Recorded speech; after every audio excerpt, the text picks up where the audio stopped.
Time now for another edition of Coach's Corner here on Crusaders TV. I'm joined by Crusaders head coach Adam Manah. We've reached the halfway point of the Alberta Junior Hockey League season for the Crusaders. They stand at 16-13-1 on the year and still in 5th in the Viterra North Division. And Adam, unfortunate ending to the first half of the season here at home on Sunday against the Brooks Bandits, losing definitely your worst game of the year, 9-1 at the hands of the defending champions. I guess, quickly touch on that. We'll get it out of the way. And like I said, a disappointing way to end the weekend. If you would have said, maybe get a split out of the two games, you'd take it, but not in the way that it happened. Yeah, absolutely. We simply got outskated, outcompeted, and outplayed for 60 minutes against Brooks. And you can see why they're the defending champions. They dominated in every facet of the game, and unfortunately, it wasn't the game that we were expecting to play. I think everybody thought we were going to give them more of a run than that, and so we'll chalk it up as one of those games, and because considering the back half there, like you mentioned, was real good for the most part. So for us, we'll just try and erase that from the memory bank and just move forward and start the second half of the season off well.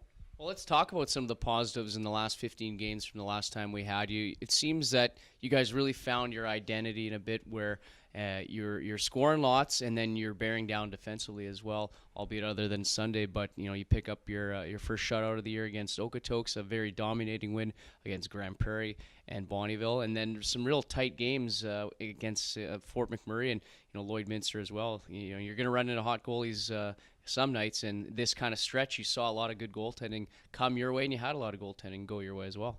Yeah. No, I thought we've had a tough sched for the first 30 here, and there's no doubt about it. But we've really liked how we played over the last 15 games. I think we're 10-4-1 in our last 15, and again, that's against some good hockey teams. So sure, we've had a couple blips on the radar throughout, but for the most part, we've really liked how we played over the last 15, and like you said, we found our identity, and we're playing much better defensively, minus the Brooks game, and so we're just looking to continue that, and obviously our offense has been there right from day one. So again, hopefully that will continue along with playing better defensively, and if we can do that on more than one occasion, and more consistently, then hopefully it'll just continue to go down that path, and we'll continue to be, maybe better than 10-4-1, over 15 games, down the last 30 games here. Well, and the schedule, too, is going to be different coming up. A little more games against the South, and as well, you get Grand Prairie 5 more times. You haven't seen much of them at all this year. Lloydminster a few other times, as well as Drayton Valley. So you kind of get the lower half of the division where you saw a lot of the upper half through the first part, so good test for you. Some individual play. Let's talk about some guys that are really going right now, especially in these last 15 games. I mean, we can beat a dead horse in terms of talking about how good the offense has been, and with the likes of Tyler Maltby, Ty Reedman, but really guys, top to bottom of the lineup, everyone's really contributing for you, and that's got to feel pleasing as a coach. Yeah, and that's where our depth's coming in, and we feel we're a deep hockey team up front, and obviously acquiring Jesse Zarechuk doesn't hurt up front either, and obviously Cam Regan on the back end, but up front, we've had contributions from guys like Brandon Wallace, who scored us a couple timely goals. Matt Dykstra has found his touch around the net, and then, like you mentioned, Maltby, Reedman, Atwall, Youngins, Rotundo, those guys have just done it all year. So, you tip your hat to them for being consistent, and it's nice, like you said, to get some secondary scoring.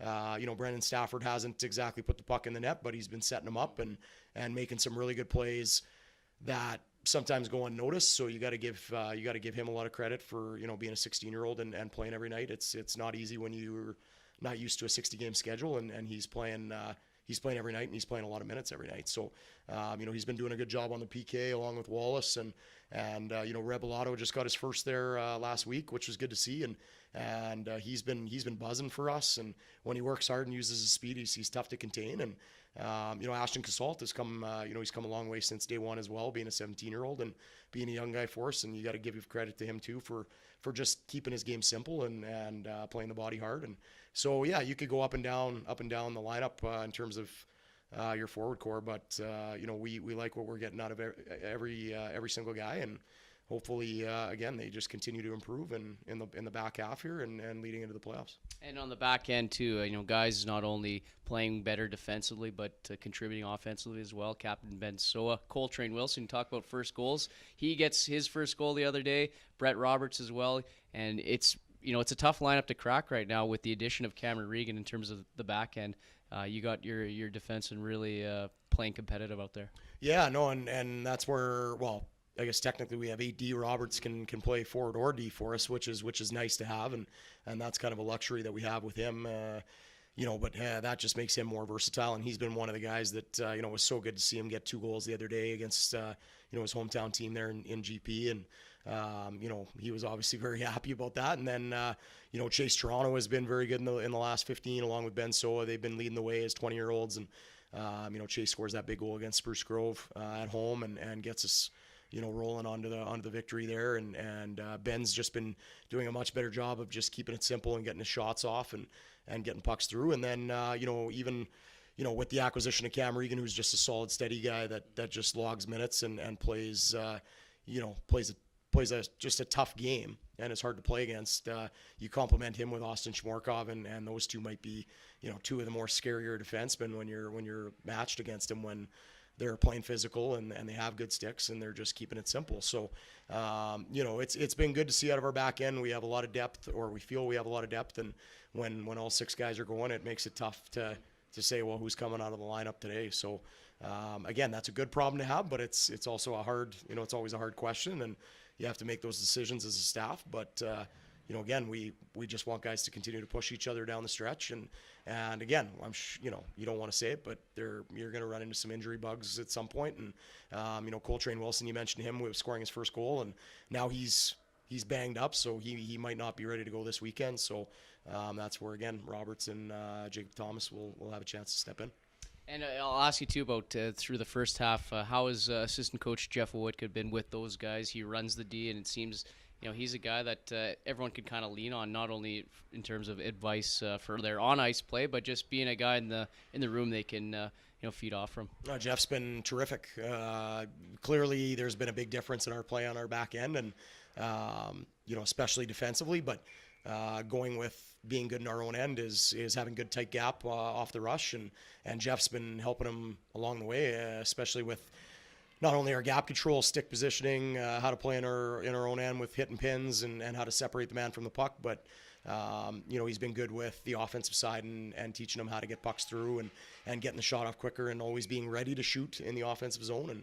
And those are all little things that defensemen can help defensemen with, and that's exactly why we brought Jeff on board. Was we knew he had a good good knowledge of the game, and he's played and he's been there. So he's done a great job so far in the first half. Goaltending, ask you about Zach Klaassen. Really seems like he's kind of come on a bit. When you guys brought in Matt Berlin, unfortunately he goes back up to Seattle, and it was a while since Klaassen had played some games, but really looked like he found his groove the last couple weeks, albeit with the exception on Sunday. But everyone, we touched on that one. But it really seems like Zach has kind of come into the form that we all thought he could be. Yeah. I think you hit it right on the head. Zach, he's been happy. He's been smiling at the rink. He's having a good time. And when you win, that's what happens. So, for Zach, he's been exactly who we want him to be as a 19-year-old. And he had a little bit of a inconsistent start, but has really turned it on lately. And that's credit to him for sticking with it, not losing his his confidence, and just working with Curtis Muka, who also has been out working with our goaltenders, and he's done a real good job just trying to help them along and progressing their game. So for Zach, if, as long as he can be consistent with his starts and just give us a chance every night, that's all we're asking. And obviously Jake's also waiting in the wings there when he gets his chance. But for Zach, yeah, absolutely, he's been consistent and solid, and that's all we're asking from him. And what is the plan? Do you want to get Morrissey a couple more starts here before the end of the new year, and you head off to the Christmas break? Yeah, we're hoping to, but right now we're in a spot where the best goalie will play, and the guy that's hot, we're gonna ride him and and just go with him. And so that's why you've seen Zach in the pipes more times than not because he's deserved it. And when Matty Berlin was here, he took over for 3 or 4 games there because he was real good. So, whoever's going to give us the best chance to win is the guy that's going. So that's what we're going to, that's the mentality that we're going with. And hopefully that'll continue to push both guys, again, down the stretch into the playoffs on, who's going to get that first start once we get there. Looking ahead to the schedule here, and we'll jump right into this weekend. You'd go down south. You get a chance to seek redemption against Brooks, but you get Drumheller as well. And then once we get closer to the Christmas break, a few more division opponents in Lloydminster, Drayton Valley, and Whitecourt. What are you expecting this next go-around with the next 15 games where you're going to see a lot of teams where I think it's games that you should win? Yes, and that's that's how we want to look at it. But there is no easy games. Obviously, we've already dropped one to Drayton and Lloyd. So I think teams are realizing, not just us. You look at last night with the Mustangs and Camrose and Calgary. Essentially, I guess pulling off the upset. But you can't take anybody lightly in this league. And we, we've said it before, but they should be. They're games that you have to win if you want to move up the standings and you want to be that playoff contending team, and that's what we have to stride towards. And the home and home with Whitecourt's going to be big, obviously, and then this weekend down in Drum and Brooks. Drum always plays well in their rink, and Brian does a real good job with their work ethic and how hard they compete. And we learned it's the same trip that we went on last year, and we lost both. So and then obviously with Paps and Brooks, Paps does a fantastic job with them. They're a good skating club, and so we know it's going to be a difficult 6 games for sure. And we would like to set our goal as winning 4 out of the 6 at least. But anything better than that would be real good, and that's what we're going to shoot for.